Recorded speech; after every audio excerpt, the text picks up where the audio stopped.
Yo, quick question. Where did your name come from? Divine being, being divine. Mm-hmm. What inspired you in that? It's as above, so below, as within, so without. That's one of the first videos. That was the title of one of Santos Bonacci's videos, was as above, so below, as within, so without. So divine being and then being divine, it's like mirror image. DBBD. And I learned that Leonardo da Vinci, he used to write backwards so that the only way to read it, you have to put a mirror next to it to read it forward. Wow, that's deep. Yeah. So if you, Wow. I want to get a chain that has DBBD, and I'm not about material. I'm not all materialistic, but it's like it's a way to invest. In fact, all my piercings are real gold. So I'm investing in gold this way.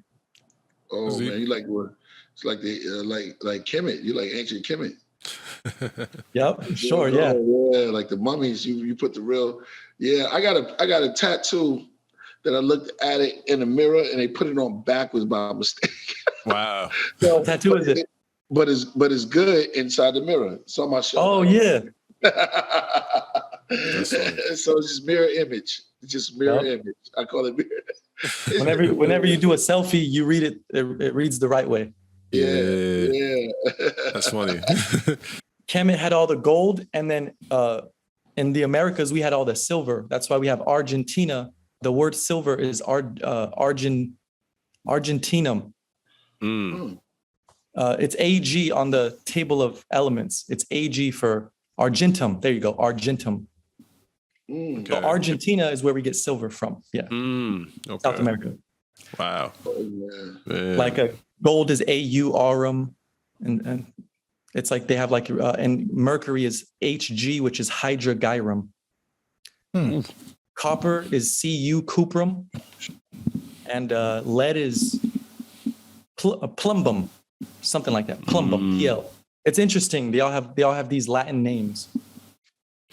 And that's why your aura, it's AU, your aura. It's when you turn lead to gold, you produce your aura, the gold aura. Wow. Isn't that also where we get audio? Because AU and DO is God. So gold God. Yep, it's audio and video. Au is because it's audio when you say aum. That would be sound, audio. Video would be the visual. Video. Nice. And I learned that from Santos. Yeah, me too. That's dope. That's dope. That was Santos, man. He went in. Damn, that's crazy. Yeah, I got his address, so I'm going to be happy to send him. I'm going to send him two books, one for him and then one for him to sign for me so I can brag about how I have his... man, we got to get him back. We had him on the show, man. He was incredible. I got to actually go to this what do you call it? A Get Well Center. The center for my man Hari. So me and Santos was in there together going through the machines, man. It was crazy. His mind was just activated on another level, man. He told me some stuff and I was like, that's great, man. Word. So man, what's your presentation today, man? Talk to us, Divine Being. What do you come to bring us? So I want to show you guys the full electromagnetic field spectrum. This was created by a YouTuber, and I found this video, and it's never before seen by the masses, and something that we should all see. It's your electromagnetic field. The electromagnetic field that's around a magnet, it's inside and outside of a magnet. It's inside and outside of you. It's inside and outside of the whole earth, of the universe, of everything. So this is a animation of what you would see if you could see the invisible magnetic field. This is the full magnetic field spectrum. You have a north and south pole separated by a plane of inertia. It's the yin and yang. Yeah. So what we have here is 2 mid pressures and 2 high pressures. Right now, the mid pressure is coming from the center, out the top, back to the center. This is just called the north mid pressure. So the energy doesn't just go in straight lines from the top to the bottom. You can see swirls out the top into the center. Now we have the north mid pressure and the north high pressure. So north mid and north high. So there's 2 above the north pole, or 2 above the plane of inertia, and 2 force vectors below the plane of inertia. This is called the south mid pressure. And now we have the south high pressure. So those little balls of light is just showing you the flow of they call it lines of force, but it's Ken Wheeler says lines of what? It's lines of energy, which would be core energy, as Bro Sanchez calls it, core energy. Or see, let me pause this here. This is actually what your atom is. They tell you there's a proton, neutron, and electron. But the truth is that there's no such thing as a positive charge or a negative charge. Ken Wheeler says there's only a positive charge, and a negative charge would be called discharge. So just like your heart, you have blue blood, which is deoxygenated blood. It goes to your heart. And you have oxygenated blood, which is red, goes away. So the blue goes in, the red goes out. And what you have is the blue blood and the red blood is the same blood. It's just with oxygen or without oxygen. So the proton and the electron are the same. It's just one is leaving and one is returning to. One is charge, one is discharge. That's proton and electron. So they tell us the electron is going around the proton. That's ridiculous.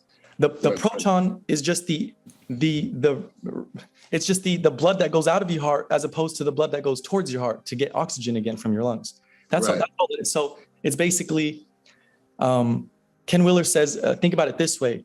If it was true that your electron was going around the proton and neutron, and there was a space between the proton and electron, then your electrons should be carrying charge. It should be a charged particle. Therefore, you can imagine the electron as a clown car, and since it's charged, that means there's energy in it, and there's a bunch of little clowns in there. So over time, these clowns should be jumping out of the car. You should be like 1, 2, 3 clowns, 4 clowns, 50 clowns. Dang, how many clowns are in there? Well, over time, there should be no more clowns left. But since it seems to be infinite, that means it's connected. It's not separated. It's constantly, you know what I mean? It's right. So yeah. So now let me continue playing this really quick because we're almost done. So there it is. It's charge and discharge. It's called constructive and destructive interference. Ken Wheeler, I would say, is the world's leading magnetrician if you want to learn about magnetism. Ken Wheeler, theory hypothesis. So he does all kinds of experiments with magnets. And he even said, if you want to make your seeds grow faster and better, you expose your seeds to the south pole of a magnet. So if you put the south pole to a magnet, your seeds will grow faster. Oh, really? Like you will grow a plant, like if you expose the seeds. So like basically have your plants above the surface and then put the magnets with the south pole up underneath the pot or wherever they're on. Wow. Yeah. And we'll tell you why. Because the magnetic field is not a perfect sphere. It's kind of egg shape. And you can prove that by putting a magnet and suspending it on a string and putting it in water, like a cup of water, and then freezing that in the freezer. And if your magnet is frozen in that water, you'll notice that the water around the magnet would freeze, but the water closest to the magnet would be still kind of liquidy.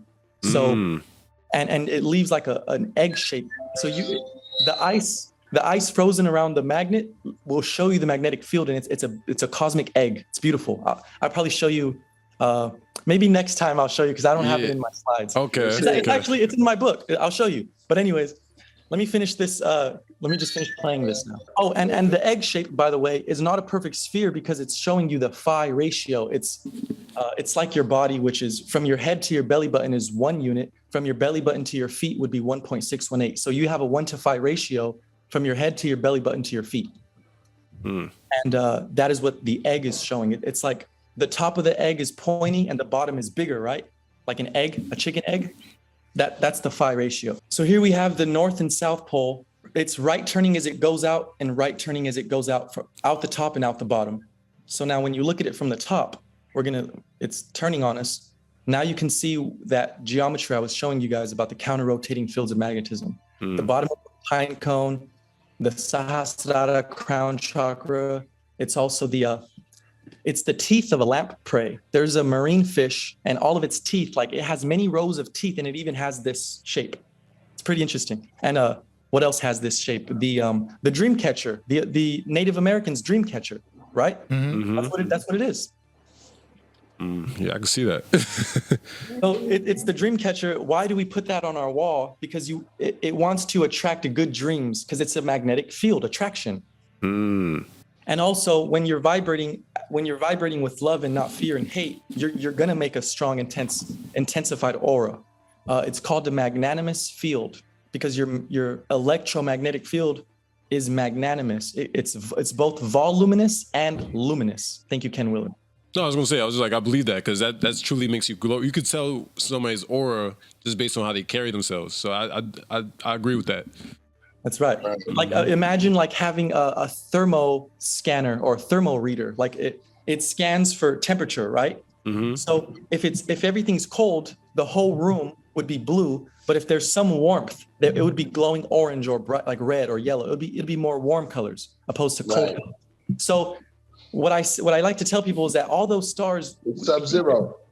Yeah, we think all the stars are separated by millions of light years of distance, but they're all connected. It's like this.